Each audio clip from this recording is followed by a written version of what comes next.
Et salut à tous, ici j'accélère pour la chaîne ludique Underground et en peignoir et presque avec un sac de honte sur la tête parce que proposer un top sur ma chaîne, moi qui aime bien faire des choses différemment, franchement, mais c'est quoi cette infamie? Vous pourrez me pardonner ça, j'en fais un tous les 2 ans parce que je crois que le dernier remonte à décembre 2020. Donc, voilà. C'est un petit écart de conduite.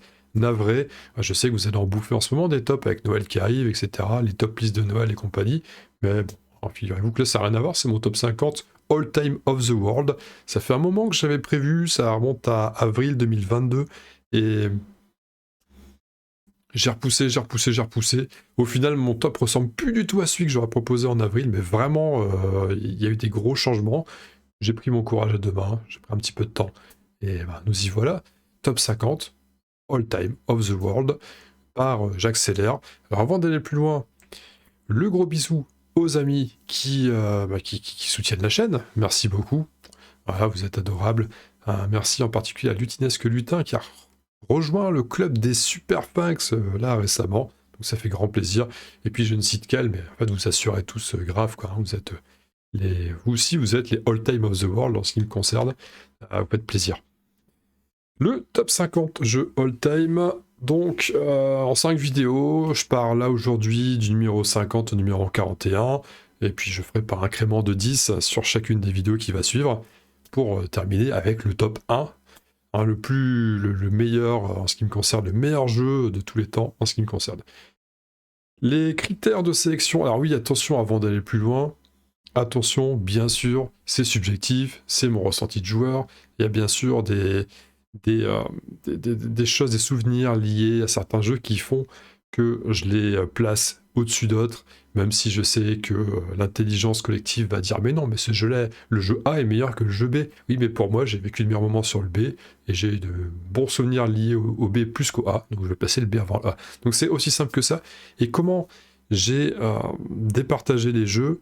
Je me suis simplement posé la question quand j'ai construit mon top. Je me suis dit, bon, s'il était dans la situation idéale pour jouer à n'importe quel jeu, j'avais le temps que je voulais, j'avais la pêche, l'énergie nécessaire, le nombre de joueurs qu'il fallait, enfin vraiment, si tout était idéal pour n'importe quel jeu de la planète auquel j'aurais envie de jouer là tout de suite.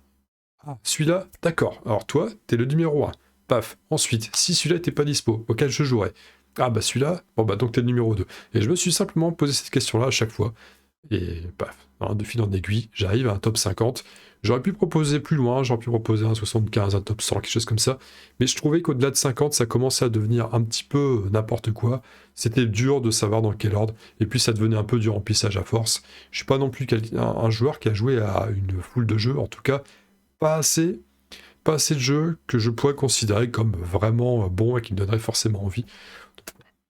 Je me suis arrêté à 50, j'ai trouvé ça raisonnable. Après, c'est exagéré. On va commencer par un... Alors, je réfléchis, est-ce que j'ai un truc en plus à dire sur mon avant-propos, mais je ne pense pas, si ça me reviendra, bah, on verra. Comme je le fais souvent sur ma chaîne, j'y vais vraiment à l'instant.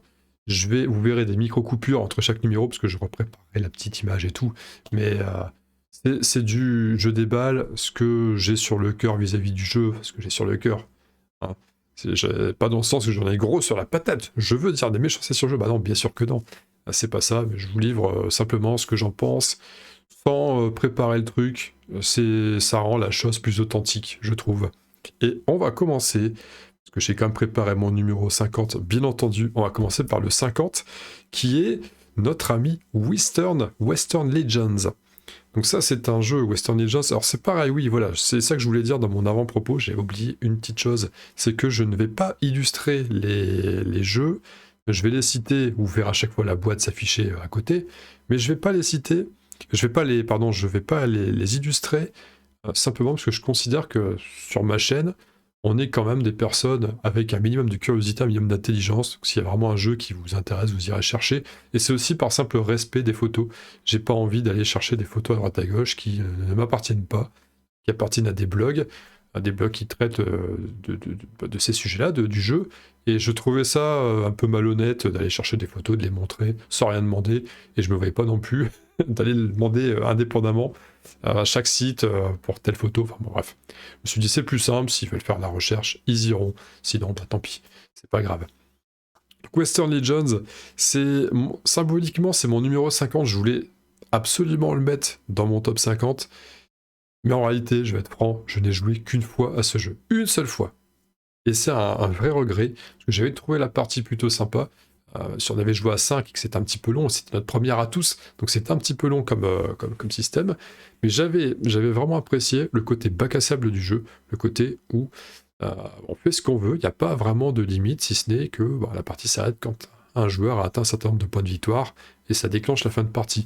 Donc le concept du jeu, c'est quoi? C'est on incarne chacun un cow-boy dans le Far West, on a une carte qui est composée d'un certain nombre de cases, et qui représente 2 villes et leurs environs.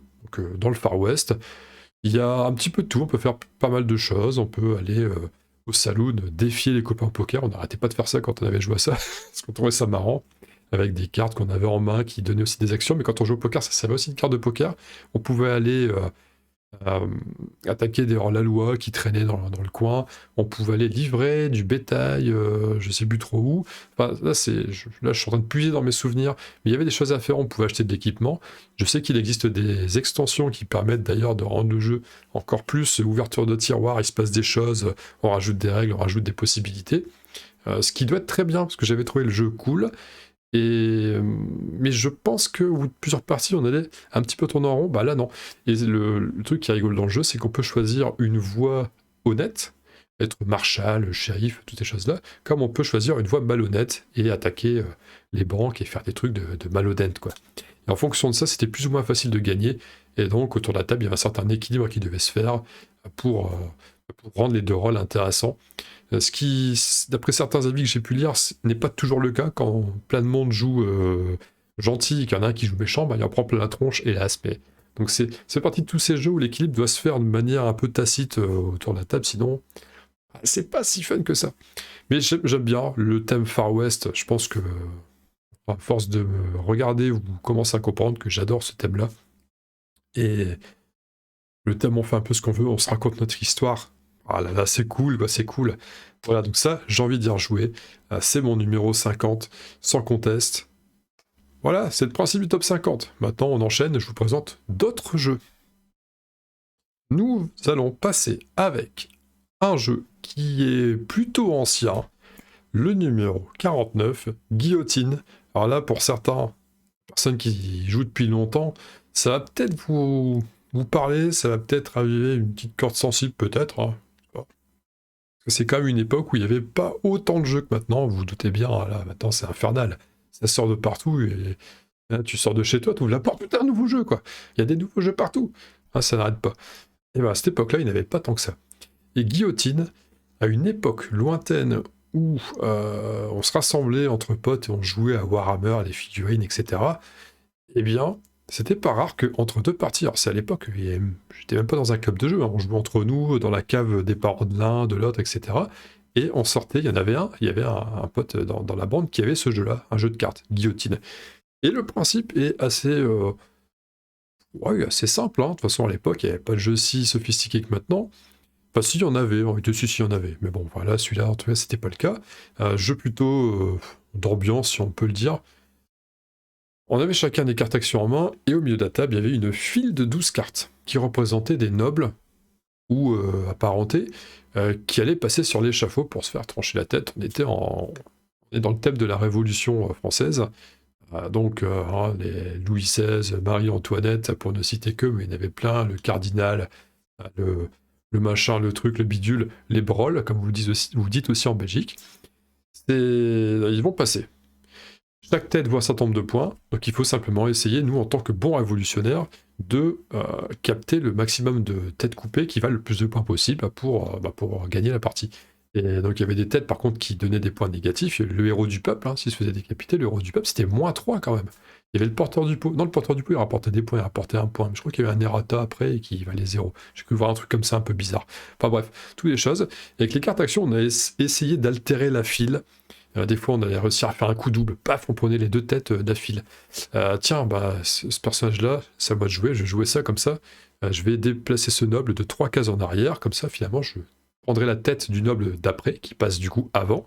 Et ça m'évite de prendre cet autre noble qui valait moins de points, ou alors le martyr qui inflige un malus.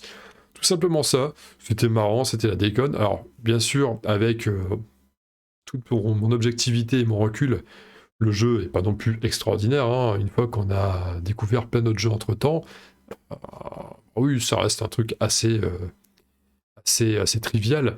Mais merde, qu'est-ce qu'on s'est marré avec ce jeu à l'époque. Donc ça restera toujours un bon souvenir. En plus, il est pas facile à trouver. Il se trouve pas, il est plus édité depuis un moment.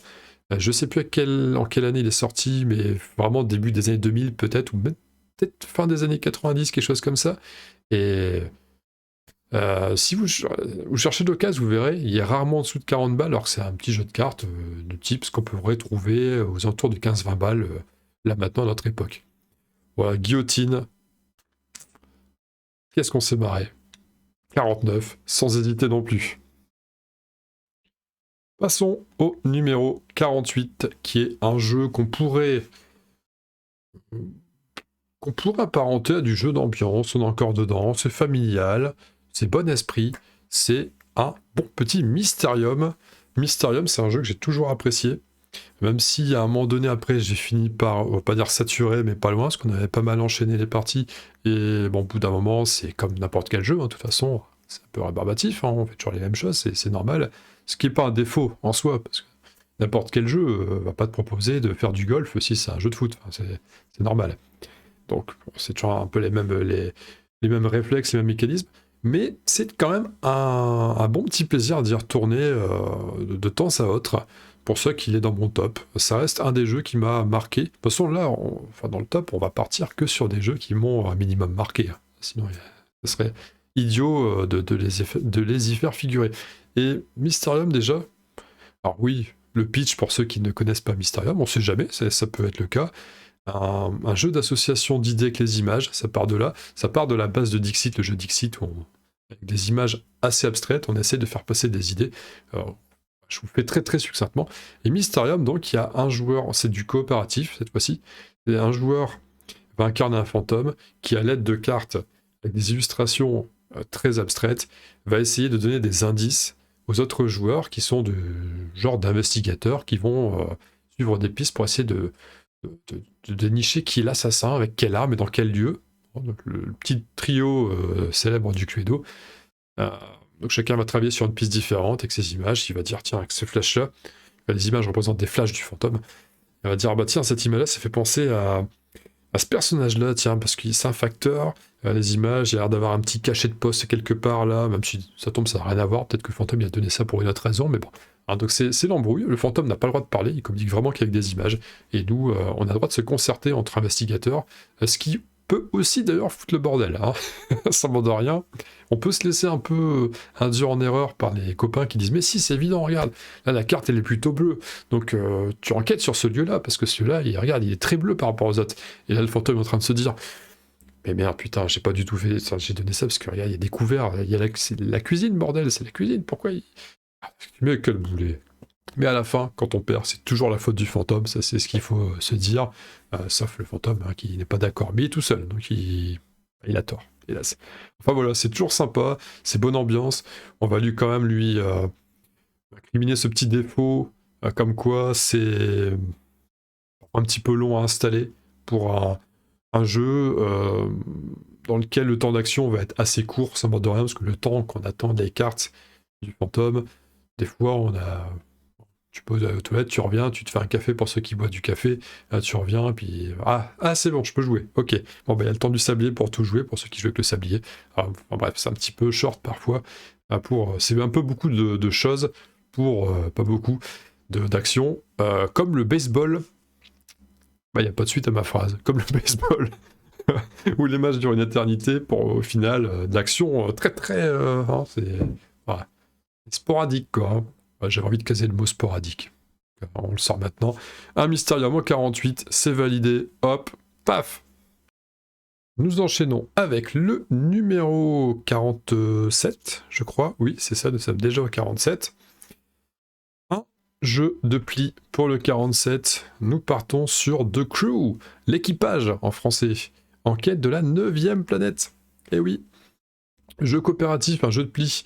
Donc c'est un jeu où on va essayer de... Alors il y a des missions qui nous sont imposées, qui vont de la première à la 50e. Vous imaginez bien que la première est nettement plus facile que la 50e, etc. Donc ça y va plutôt crescendo, quoique de temps en temps, il y a des missions qui sont peut-être un chouïa plus faciles, parce qu'elles intègrent une nouvelle mécanique dans le jeu, des choses comme ça, ou une nouvelle façon d'essayer de gagner.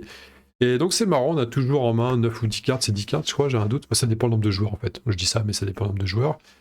Et cette mission par exemple, bah tiens, le joueur capitaine du bateau, enfin du navire, c'est même pas un navire, c'est une navette spatiale, le capitaine de la navette spatiale doit remporter le pli qui contient le 7 jaune par exemple. Paf, 7 jaune. Et puis le joueur suivant, il va devoir gagner le 3 bleu. Moi je dis bleu et jaune, parce que les symboles, je me souviens plus trop, c'est les symboles des triangles, des machins, des trucs comme ça. Et donc on va jouer d'une manière assez classique pour les jeux de pli, hein, donc la carte la plus forte remporte, etc., etc. On va jouer, sauf qu'il faut pas communiquer, il faut essayer de réussir le contrat, et c'est de plus en plus dur. Plus ça avance, plus on a de cartes à devoir remporter, plus il y a de conditions du genre, bah tiens, il faut pas gagner de pli avec un œuf, par exemple, ou avec des atouts, des choses comme ça. Les atouts, c'est difficile. Mais bon, je dis un petit peu n'importe quoi, mais c'est pour vous donner une idée de la chose. Et donc, j'aime beaucoup ce jeu. Je ne l'ai pas découvert il y a si longtemps que ça. Il a fait un carton, d'ailleurs. Hein. C'est un jeu qui a remporté des prix. Je sais pas lesquels, parce que, honnêtement, je suis pas du tout people de machin de truc, à savoir, ouais, il a gagné l'As d'or, machin de truc, ou le Spiel des CRS et compagnie. Voilà, ça me passe au-dessus.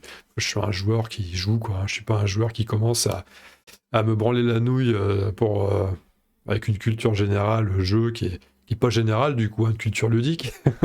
Enfin bref, hein, je vais vexer des personnes si je dis ça, donc c'est pas mon délire, je joue, ça me va très bien, et je suis content de jouer. Et donc, je trouve que The Crew, c'est cool, parce que c'est typiquement le genre de jeu où tu peux imaginer aisément passer ton après-midi dessus. On se met dans l'ambiance, on est sur une bonne après-midi d'hiver, là, et la cheminée, derrière, on se fait une boisson chaude, le gâteau avec est prévu dans 2 heures, tranquille, et puis on y va, on enchaîne l'émission, et on est à 4, 3, 4, 5, 4 c'est le bon format je pense, mais bon, on peut être à 3, on peut être à 5, c'est pareil, et on se régale, ça enchaîne, on oublie le temps, on se détend, on est cool. On réfléchit quand même, on est connecté, hein, cérébralement, et il faut une certaine osmose pour bien y jouer, mais d'ailleurs on apprend à voir comment les autres jouent, on prend des habitudes, des réflexes, vraiment comme tous ces jeux de cartes-là, c'est...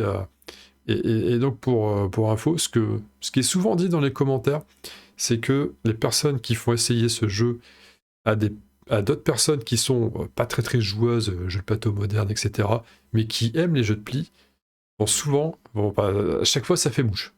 Enfin, c'est quasi systématique, la personne va être conquise par ce jeu. Et c'est pareil, dans mon entourage, il y a quelqu'un qui n'est pas très jeu de plateau, pas plus que ça, et qui a essayé, et qui a été emballé assez rapidement. Donc je confirme, je plus sois, comme disent certains. The Crew 47, et voilà, j'aimerais y retourner moi aussi, hein, à la recherche de la 9e planète. Je suis pas encore allé plus loin que la 20e mission, mais peut-être qu'un jour on va s'y remettre, et ça sera cool, quoi. En numéro 46 de mon classement All Time of the World, on va rester dans quelque chose qui est encore familial. On n'est pas encore trop rentré dans les jeux très très experts, etc. On va partir sur un The Island. L'île. Eh oui, l'île. Alors vous savez que je suis du Nord, hein, mais ça n'a aucun rapport. Là, c'est pas la même île. The Island, c'est du familial. Alors on compose un tapis, on a un plateau.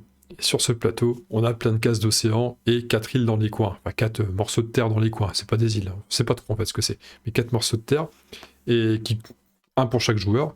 Et au milieu du plateau, il va y avoir une île composée de tuiles qui vont superposer, qui vont représenter en gros un certain degré d'altitude des tuiles. Et plein de personnages de la couleur de tous les joueurs. On a des personnages qui vont valoir des points. Enfin, ils vont tous valoir des points. Ils vont simplement valoir plus ou moins de points selon le personnage, mais ça on le sait quand on soulève, et après une fois qu'on l'a posé, on le sait plus, on ne saura plus de la partie, parce qu'après ils vont toujours être posés de manière à ce que les meeples soient bien posés, hein, la tête en haut, les pieds en bas. Et donc ça va être un gros bordel, parce que le but ça va être d'essayer de faire échapper ces meeples de l'île qui est en train de sombrer. L'île est en train de sombrer, donc petit à petit les tuiles vont partir, l'île va se désagréger, Alors, on va perdre des niveaux d'île. Au début, les tuiles bien supérieures vont disparaître, donc ça va faire une île qui va... Vraiment, ça va représenter l'idée que l'île est en train de prendre la flotte. Sauf qu'autour de l'île, il y a des bestioles, il y a des requins, il y a des baleines aussi, je crois, et de mémoire, et enfin, il y a des barques qui peuvent nous aider à mieux s'évader, à mieux quitter l'île, sauf que les barques sont convoitées, hein, vous vous doutez bien, on n'est pas tout seul. Et donc ça va être un jeu bordel, ça fait penser un peu à Interville, les épreuves d'Interville, ou toutes ces émissions comme ça de TV, il y a du monde, où c'est une vachette, tout le monde tourne autour, tout le monde court autour, ça fait penser un peu à ces trucs-là, c'est assez fun. Généralement, on oublie où est-ce qu'on a mis les personnages qui valent le plus de points. Il y a des effets de tuiles aussi quand on va faire désagréger l'île. On va récupérer des tuiles. Les joueurs vont prendre des tuiles qui vont aussi donner des effets derrière, faire des actions en plus. C'est marrant, c'est fun. Mais alors, si vous êtes complètement allergique à tout ce qui est, à tous les jeux qui sont pas calculatoires, n'y allez pas. C'est vraiment détente, vous posez le cerveau à côté, et puis vous regardez ce qui se passe, vous essayez quand même de mettre des crasses à côté à votre voisin, parce que c'est normal, hein, c'est une question de savoir-vivre quand on est un joueur, mais bon, vous jouez cool, c'est détente, c'est familial, et c'est vraiment très drôle. 46, hop, c'est validé. Le numéro 45, là, on part sur du moment nostalgie, il y a déjà eu un petit peu, on y retourne. Nostalgie... peut-être l'époque, encore un petit peu avant l'époque guillotine quand même, encore un peu. On arrive sur un bon vieux Space Crusade des familles. Et des familles celui-là, carrément. Pour moi, ça représente un peu la même époque, un chouïa avant, mais c'est le même groupe de personnes, le même groupe de potes. Space Crusade, donc c'est clairement, on est sur du jeu de figurines, jeu de plateau avec figurines plutôt, c'est pas purement jeu de figurines. Vous savez, vous avez une escouade de 5 Marines super entraînés, enfin pas tous, hein, les petits mecs avec les fulgurants, c'était entraîné vite fait quoi. C'était l'arme lourde qui était importante, tout le capitaine avec son gantelet énergétique et compagnie, là, lui il cassait des gueules, hein, très clairement, et il faisait peur. Et donc chacun avait son escouade, et un des joueurs incarnait l'extraterrestre, donc il incarnait tout le reste du vaisseau dans lequel on allait faire des incursions pour récupérer des choses, remettre en marche un moteur. Je me souviens plus trop des buts des missions, mais ça finissait jamais sans buter des extraterrestres, bien sûr, et l'inverse. Hein. L'extraterrestre, lui, il devait laisser le moins de survivants possible repartir. Il y avait un système de campagne, des choses comme ça, on récupérait des objets, c'était cool. C'est le pendant de jeux qu'on pourrait peut-être trouver un peu plus tard dans le classement, un peu plus haut, j'entends par là, en version Heroic Fantasy. Je peux parler d'HeroQuest, hein, clairement, c'est l'époque, c'est la même époque. Hein. HeroQuest, spoiler alerte, hein, je reparlerai de HeroQuest un peu plus tard. C'est l'équivalent version univers, science-fiction, Space Marine et compagnie.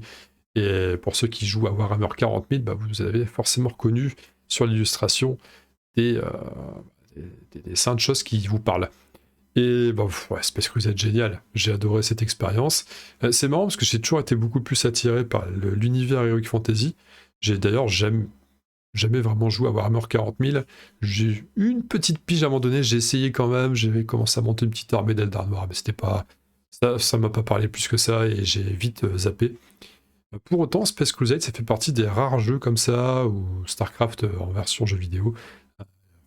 C'est pas la même chose. Mais c'est le même univers à peu près.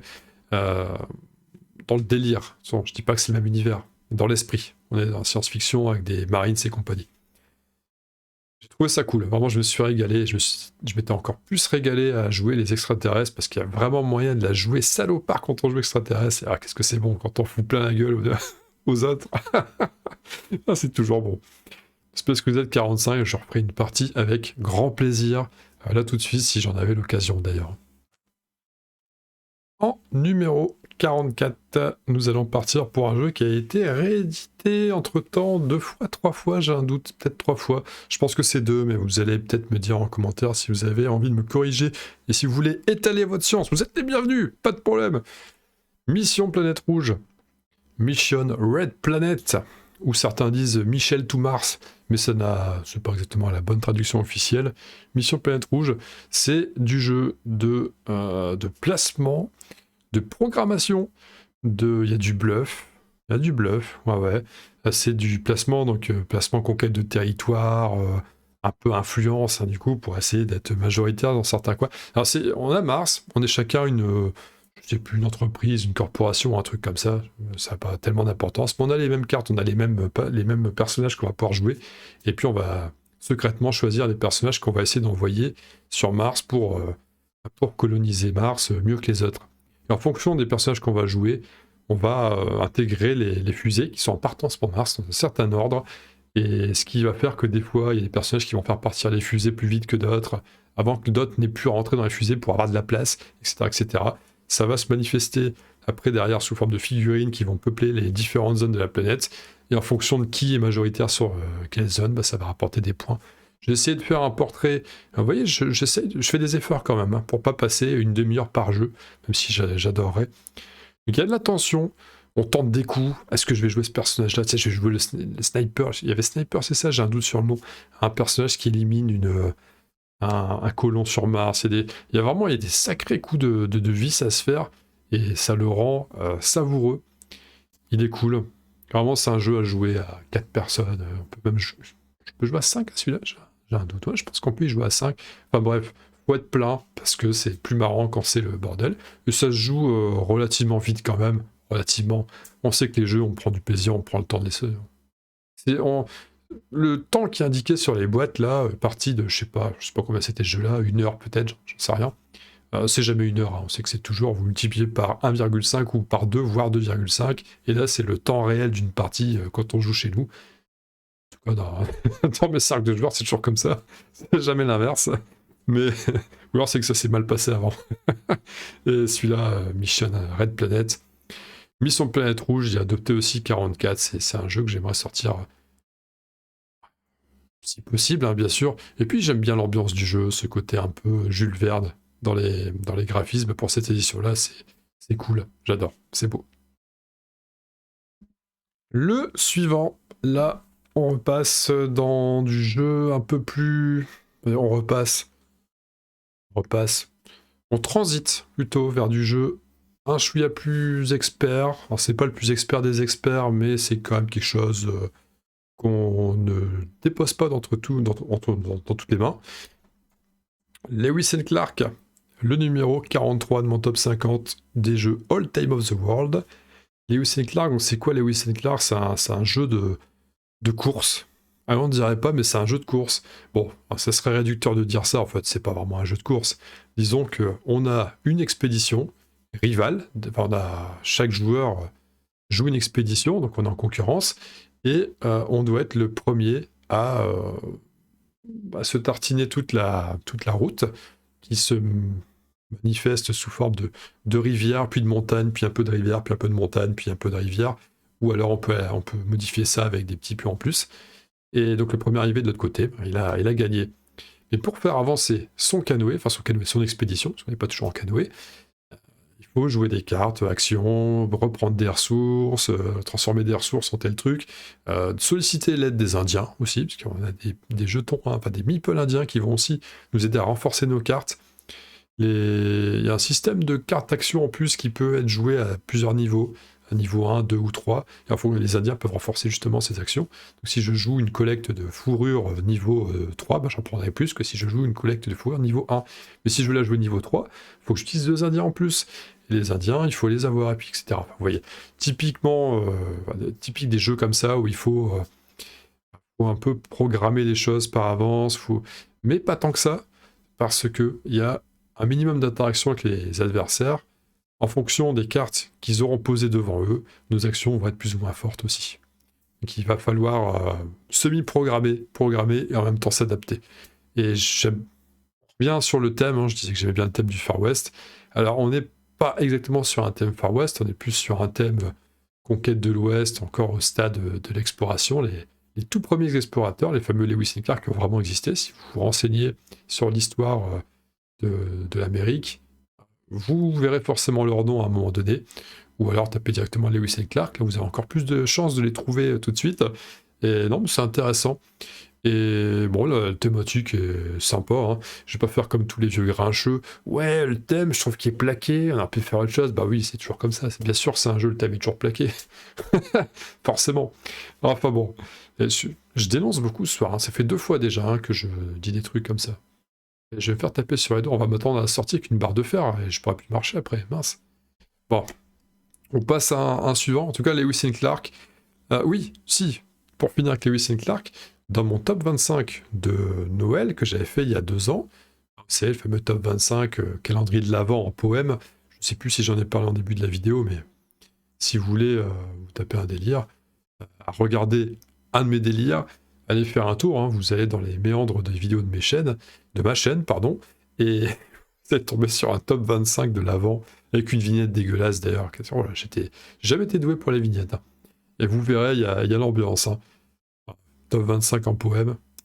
Il était dedans, Lewis et Clark figurait parmi les 25, preuve que mon top a bien changé, parce que là je le mets en 43, et ça me choque pas. Et vous verrez, il y aura des jeux qui vont sortir à des moments, vous allez vraiment vous demander pourquoi, qu'est-ce qui s'est passé, parce que c'est vrai qu'il y a des jeux qu'on attend très haut dans mon classement, et vous les verrez arriver beaucoup plus vite que prévu. Je spoil rien, je spoil pas plus. Vous verrez simplement, je vous laisse découvrir. Donc Lewis and Clark 43, ça reste quand même honorifique, vous pouvez le considérer comme tel. Et pour l'avant-dernier de cette première vidéo, on part sur du jeu à association d'idées. Il n'y en avait pas encore eu pour le moment. Enfin, association d'idées par rapport au mot, hein. Attention, on y va. C'est le Decrypto, parce que l'association d'idées, il y avait déjà un peu ça avec Mysterium. C'est pour ça qu'il fallait que je précise le fond de ma pensée. Donc Decrypto, on est sur du jeu on fait tourner les méninges pour essayer de faire deviner des mots aux autres sans que les autres devinent. C'est du coop. Enfin, c'est du coop, c'est du compétitif par équipe. Donc c'est du coop avec les autres personnes de l'équipe, et c'est du compétitif avec les autres personnes qui sont pas dans l'équipe. Ouais, bien sûr. Donc avec un format malin, de petit écran, on met des cartes dedans, paf, il y a des mots qui s'affichent. Ce qui est assez rigolo, contrairement à... On compare souvent à Codenames de ce jeu-là. Ce qui est assez marrant, c'est que contrairement à Codenames, les coéquipiers sont du même côté de la table et on voit pas les mots d'adversaire. Il n'y a personne qui voit les mots d'adversaire. Et eux, c'est pareil, bien sûr. On doit essayer de se faire deviner mutuellement les mots, dont on a tous connaissance, avec des codes, avec des moyens détournés. Le problème, c'est que les adversaires vont essayer de capter notre séquence et de dire, bah tiens, ok, c'est bizarre, il y a beaucoup de mots qui tournent autour du champ lexical de la bouffe. Donc ils doivent avoir un mot qui a rapport avec la bouffe, et ça doit être le deuxième mot. Et donc en sachant qu'il y a un mot qui a un lien avec la bouffe en deuxième, ils vont essayer d'intercepter nos codes. Et donc à chaque fois qu'on va essayer de faire deviner, à chaque tour qu'on va essayer de faire deviner à nouveau une séquence, les adversaires vont essayer de nous damer le pion et de deviner quelle est cette séquence de mots qu'on va essayer de deviner nous aussi. Donc il faut à la fois être juste sur nos mots à faire deviner, on doit aussi être alerte sur les mots que l'adversaire essaie de se faire deviner pour les briser avant qu'ils réussissent leur exploit de décryptage. C'est vraiment malin, et ça peut être bigrement prise de tête si on veut jouer notre vie. Et même parfois, j'avoue, des fois, on est presque à la limite de la triche à se mettre des vieux trucs, des vieilles références sorties de nulle part que personne ne peut capter, à part la personne de la famille, pour s'assurer un spot favorable. C'est un peu salaud. Faut faire des règles, hein. Faut dire ça, on l'interdit, hein. Sinon c'est l'arnaque. Faut quand même faire des trucs que les autres peuvent comprendre. Je le trouve vraiment sympa. Alors je peux le dire, j'ai pas mis Codenames dans mon classement, mais je pense pas, ça tombe, je dis ça, et il est plus haut. Oh, peut-être que je dis peut-être une bêtise. Bon, j'en dis pas plus. Je sais plus. Je sais plus. J'ai préparé du 40 au 50, je sais plus si j'ai mis Codenames avant ou après, au moment où où j'ai construit ma liste.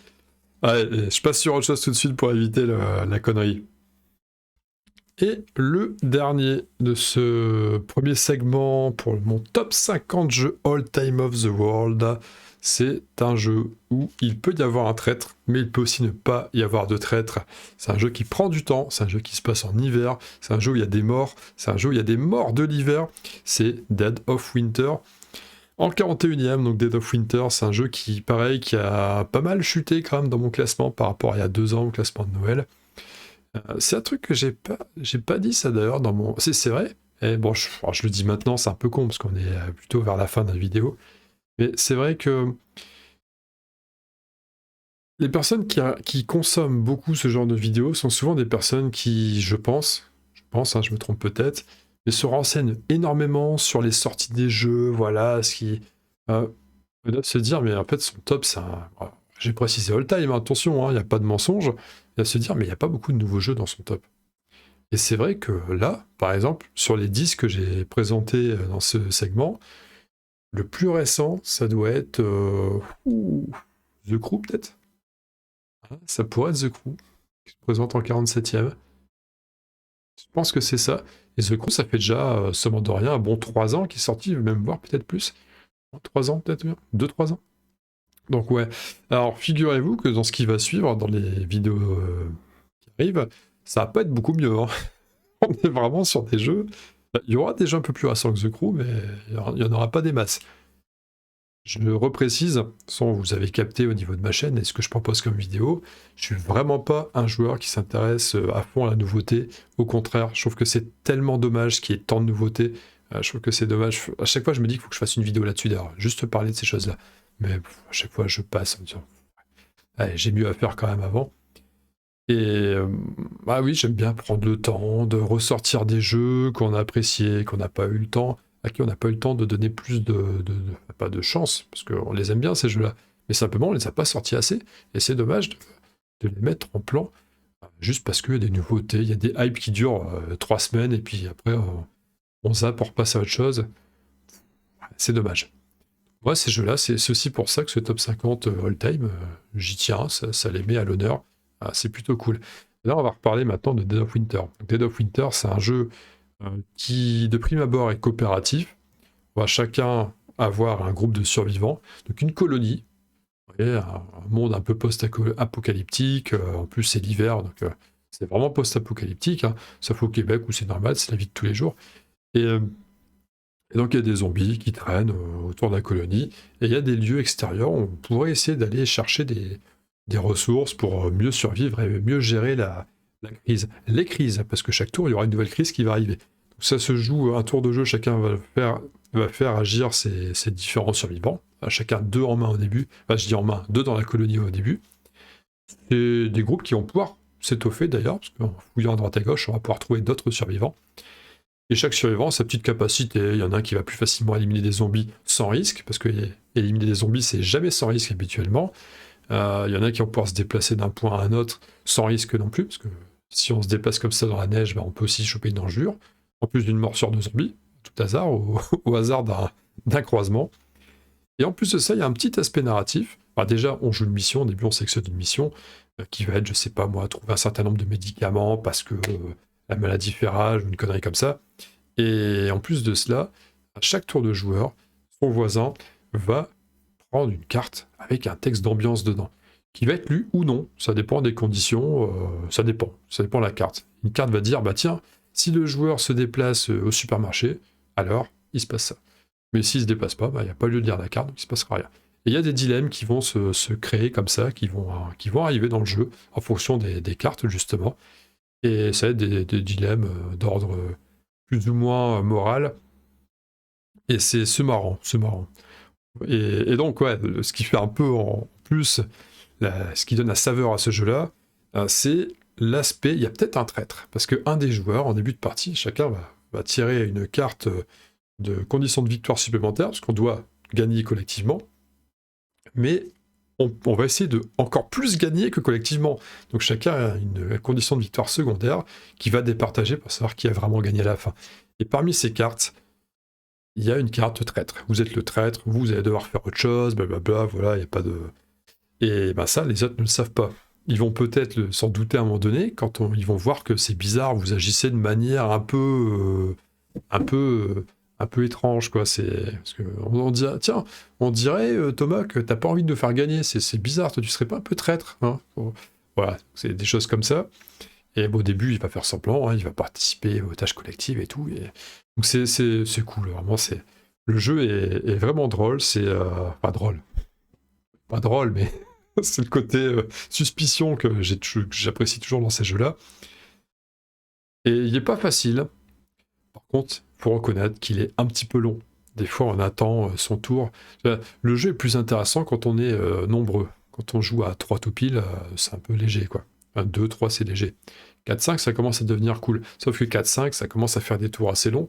Et comme le premier joueur change d'un round sur l'autre, si par exemple on est le premier joueur sur un round, on aura joué en premier, on va attendre que tous les autres aient joué, et à la fin du round, le premier joueur va décaler, ce qui fait qu'on va se retrouver dernier joueur. Donc il y aura une séquence où on va pas jouer pendant 8 tours d'adversaire. Alors, ça peut être un petit peu long, donc on attend, on regarde ce qui se passe, ok, les crises, machin. Voilà. Donc c'est aussi pour ça que je l'ai déclassé, que je l'ai été très bien classé dans mon classement précédent, dans mon top 25 d'il y a 2 ans. Là, il passe 41 et c'est pareil, je pense que c'est mérité, ça reste toujours bien, hein. Il est dans mon 50, c'est cool, quoi. Mais je pouvais difficilement le mettre plus haut, et en plus, comme j'ai joué il n'y a pas si longtemps que ça, lors de notre soirée Halloween, là, j'ai moins ce goût de reviens-y tout de suite que je pourrais avoir avec d'autres jeux que vous verrez dans les vidéos suivantes. Voilà en ce qui me concerne mon premier segment, du numéro 41 au numéro 50 de mon top 50 jeux all time of the world. Je vois que je suis à 41 minutes et quelques de vidéos, ce qui fait presque office de record, hein. C'est rare que quand je pars sur des vidéos blabla comme ça, la plupart du temps, je déballe des trucs et j'arrive, oh putain, 1 heure. 1 heure passée alors que j'ai l'impression d'avoir rien dit. Bon, j'espère que vous avez apprécié en tout cas. Pour moi, c'était plaisant à faire. Préparer le top et puis préparer enfin le top, enfin le finaliser et enfin l'envoyer sur YouTube. C'est incroyable. J'ai l'impression que ça pouvait jamais arriver ce truc. On y va. Et ben tiens, j'en profite pour discuter de 2-3 trucs qui vont arriver sur la chaîne là prochainement. Vous avez pu constater que j'étais assez calme au niveau de mon rythme de parution sur le mois de novembre.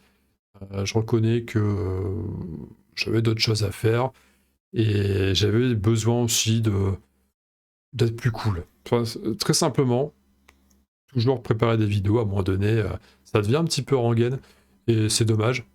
C'est dommage parce que on se retrouve à penser à en faire, mais juste pour dire d'en faire sans forcément prendre plaisir à les faire. Donc il fallait, en ce moment, j'ai besoin de prendre plus de moments pour moi faire autre chose. Et c'est pas plus mal. Néanmoins, il y a quand même des choses que j'ai prévues de proposer dans les temps à venir. Donc ne serait-ce que par exemple cette série que j'ai commencé, que je compte finir, hein, bien entendu. Il reste encore 4 vidéos, j'en suis au tout début. Mais ça va dérouler maintenant, il n'y a pas de raison. La prochaine vidéo de Horror Arkham JCE, bien entendu, le 5e scénario de la campagne La Roue de Carcosa, édition révisée, etc. Avec Charlie Kane, voté Charlie Kane, et Lola Hayes, l'actrice de talent. Et qu'est-ce que j'avais prévu d'autre ? On va bientôt arriver à Noël, donc je vous ferai comme je vous avais fait l'année passée et il y a 2 ans, mes fameuses listes de Noël, à savoir la liste des cadeaux que j'offrirai à mon entourage, en termes de jeux bien sûr, hein. Si on offre un appareil à raclette, je vois pas l'intérêt de le mettre sur la chaîne. Aucun intérêt, hein. Je pourrais en parler, mais c'est naze. Et en plus, on compte pas offrir ça, donc ça tombe bien. Et l'autre liste qui est ma liste pour Papa Noël. C'est important de vous montrer ce qui m'intéresse. Et c'est à peu près, d'ailleurs c'est rigolo, parce que c'est souvent le seul moment de l'année où je parle véritablement de jeux récents. Parce que c'est à ce moment-là où je profite pour regarder un petit peu les nouveautés, machin. Enfin, nouveautés, les pseudos, les semi-nouveautés, parce que généralement je m'intéresse plus à des jeux qui sont sortis pendant l'année. Donc qui ont déjà passé le train de la hype, hein, qui sont déjà... voilà, c'est fait, mais qui ont marqué l'année. Je me sers, je suis un salaud. Je me sers des autres, hein. Les autres s'amusent à swiper pour tout et n'importe quoi, donc je les laisse swiper pour tout et n'importe quoi. Et puis une fois que les jeux sont sortis, j'attends, hop, ça y est. Ah, ça fait 3 mois que celui-là est sorti, on en parle encore. Ah, alors peut-être que celui-là il est vraiment bien. Parce qu'il y a tellement de jeux dont on parle plus dès qu'ils sont sortis que voilà, on laisse les autres faire le tri, puis après on passe derrière et puis on assure dur. Avec une hache à 2 mains, une hache runique, façon voter de Charlie Kane, poum, et puis c'est réglé. Donc, voilà ce que j'ai prévu dans les temps à venir. Il y aura forcément une petite vidéo sur Too Many Bones, je pense que je vais le récupérer dans pas trop longtemps. Alors, vous savez, j'en avais parlé sur une pastille commentaire, enfin post communautaire. Donc oui, voilà, je pense avoir fait le tour de ce qui va arriver. Horror Arkham, prochain scénario, la suite de cette série de vidéos, un Too Many Bones et les listes de Noël. Parce que c'est sympa. Ça peut être pas mal. Je vous laisse là-dessus, je vous fais des gros bisous, et je vous dis à très bientôt, et à très vite. Salut!